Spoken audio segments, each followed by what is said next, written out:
If you tried to pay for something with a piece of paper, you might run into some trouble. Unless, of course, the piece of paper was a $100 bill. But what is it that makes that bill so much more interesting and valuable than other pieces of paper? After all, there's not much you can do with it. You can't eat it. You can't build things with it, and burning it is actually illegal. So what's the big deal? Of course, you probably know the answer.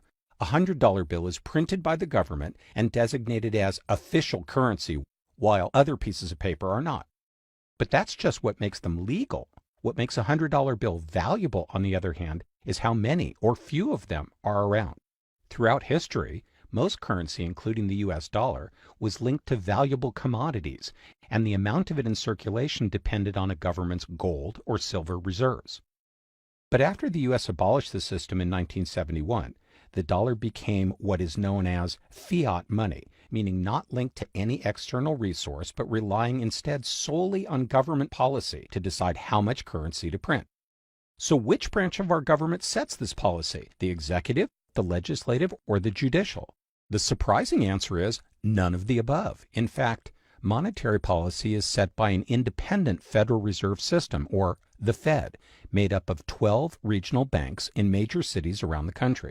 Its Board of Governors, which is appointed by the President and confirmed by the Senate, reports to Congress, and all of the Fed's profit goes into the U.S. Treasury. But to keep the Fed from being influenced by the day-to-day vicissitudes of politics, it is not under the direct control of any branch of government. So why doesn't the Fed just decide to print infinite $100 bills to make everyone happy and rich? Well, because then the bills wouldn't be worth anything. Think about the purpose of currency, which is to be exchanged for goods and services. If the total amount of currency in circulation increases faster than the total value of goods and services in the economy, then each individual piece will be able to buy a smaller portion of those things than before. This is called inflation. On the other hand, if the money supply remains the same while more goods and services are produced, each dollar's value would increase in a process known as deflation. So which is worse? Too much inflation means that the money in your wallet today will be worth less tomorrow, making you want to spend it right away. So while this would stimulate business, it would also encourage overconsumption or hoarding commodities like food and fuel, raising their prices and leading to consumer shortages and even more inflation. But deflation would make people want to hold on to their money, and a decrease in consumer spending would reduce business profits, leading to more unemployment and a further decrease in spending, causing the economy to keep shrinking. So most economists believe that while too much of either is dangerous, a small, consistent amount of inflation is necessary to encourage economic growth.